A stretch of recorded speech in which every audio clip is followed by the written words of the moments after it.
네, 주택 공시가격이 발표가 되고 보유세 부분 때문에 종부세죠. 특히 그 부분 때문에 많은 언론에서 기사들이 나왔었습니다. 그래서 저도 그때 당시에 맞춰가지고 이 자료를 보여드리면서 말씀을 드리고 싶었는데 계속 시간이 좀 모자라가지고 이거를 계속 차일피일 미루고 있다가 오늘에서야 말씀드리게 되네요. 자, 그래도 좀 부족한 시간이지만 최대한 설명을 한번 드려보도록 하겠습니다. 보유세가 부담이 되기 때문에 주택시장이 어떻게 반응을 할 겁니다. 그죠? 그의 반응은 어떨 것이고 그리고 대처법은 또 어떻게 가져가야 될 것이냐 한번 살펴보겠습니다. 많이 올랐습니다. 이런 기사 많이 보셨죠? 특히나 세종 같은 경우에는 70% 이상이 올라버렸고요. 공시 가격이 그렇습니다. 자, 서울은 한 20% 가까이, 대부분 다 20% 가까이 올랐고요. 지방 같은 경우에는 6에서 한 15% 정도 이렇게 올랐다고 보고 있습니다. 자, 어마어마하게 올랐는 거죠. 세종 같은 경우는 진짜 입이 떡 벌어질 정도로 많이 올라버린 상황입니다. 서울도 많이 올랐고. 이렇게 많이 올라버리니까 어떻게 됩니까? 과세 표준이 그만큼 많이 올랐는 거잖아요. 그러니까 재산세, 과세 표준이 공시 가격이 올라버렸으니까 재산세도 많이 나올 것이고, 그리고 특히나 종부세 같은 경우는 지금 다주택자 같은 경우에는 거의 6%대 징벌적인 과세죠. 그만큼 많은 보유세를 때려버렸습니다. 그렇게 나오게 됐습니다. 자, 예를 들어서 이제 우리 기사에 많이 접해보셨겠지만 몇 채를 소유하고 있다 그러면 한 채만 소유하고 있다 그래도 반포자이 한 채 소유하고 있으면 거의 2천만 원이 나온다고 그럽니다. 2천만 원이 나오고 더 가지고 있다 그러면 어마어마하게 보유세 폭탄이 떨어지는 거죠. 자, 그래서 이게 기사를 보면 대부분 이제 기로에 섰다, 다주택자들이. 그래서 집값 하락으로 이어질 것 같다, 이런 기사들도 볼 수 있습니다. 겁이 납니다. 그죠? 저도 겁이 납니다. 상당히 겁이 나는데, 자, 그런데 여러분 한번 생각해 보자고요. 공시가격이 급등했어요. 보유세가 부담이 돼서 그 부담을 느낀 것 때문에 매물을 이제 부담되는 사람들이 내놓겠죠. 그리고 그 계속해서 많은 사람들이 내놓으면 매물이 쌓이겠죠. 쌓이면 이제 가격 하락된다. 자, 실제 그럴까요? 근데 이 기사를 한번 보면 또 올바른 소리를 하는 기사들도 있는 것 같아요. 많이 있습니다.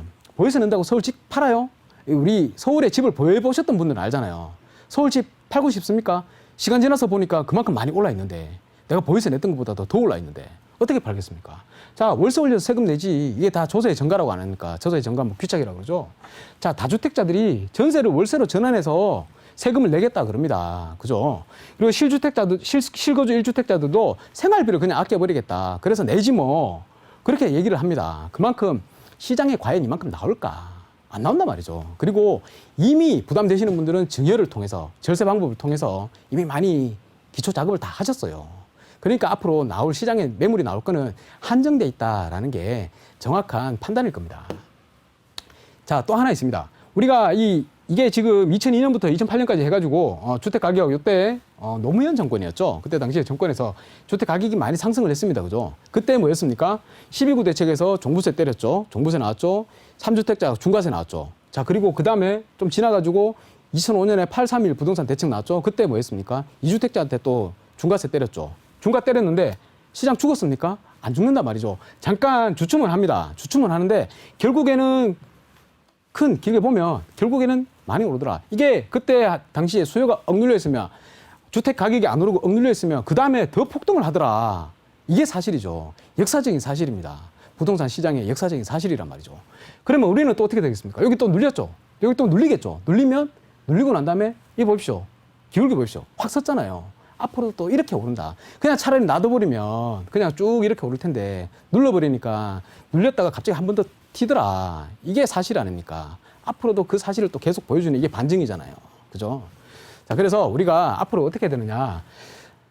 우리 그 연구 보고서들도 있어요. 연구 보고서들을 보면 145년간 자본주의 나라의 선진국들을 보니까 가장 안정적인 수익률을 가져다 주고 가장 높은 수익률을 가져다 주는 게 바로 부동산이더라. 이런 보고서들도 막 나와 있습니다. 이 선진국도 다 보니까 나와 있어요. 전쟁이 나도 안전하더라.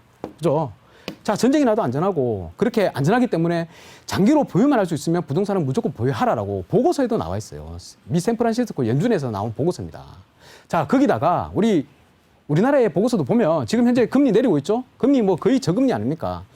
역사상 이런 금리가 없었잖아요. 그리고 미국 FED, 유럽 중앙은행, 일본 중앙은행 할 것 없이 자산 규모가 이만큼 늘어나고 있잖아요. 자산 규모가 늘어난다는 건 뭡니까? 그만큼 사왔다는 거죠. 돈을 그만큼 시장에 풀었다는 거죠. 내가 사고 돈을 풀었다. 시장에 돈이 이만큼 풀려 있다는 겁니다. 이거 기울여 보십시오. 어마어마하게 풀려 있죠. 요 2008년 금융위기 때하고 비교를 해서 지금 이거 어마어마하게 많이 풀려 있다는 거죠. 이렇게 많이 풀려 있으니까 통화량은 증가되고, 통화량이 그만큼 많이 풀리는 만큼 화폐 가치는 하락을 하고, 그로 인해 가지고 주택 가격은 계속 오를 수밖에 없다. 여러분 어떤 선택을 하셔야 되겠습니까? 지금도 늦지 않았습니다. 무주택자분들은 바로 실거주로 주택을 취득을 하시고요. 다주택자분들은 보유세 부담이 안 된다 그러면 무조건 견디십시오. 그게 나중에 승자가 되는 길이라고 생각을 합니다. 이 정도로 강의를 마치도록 하겠습니다. 감사합니다.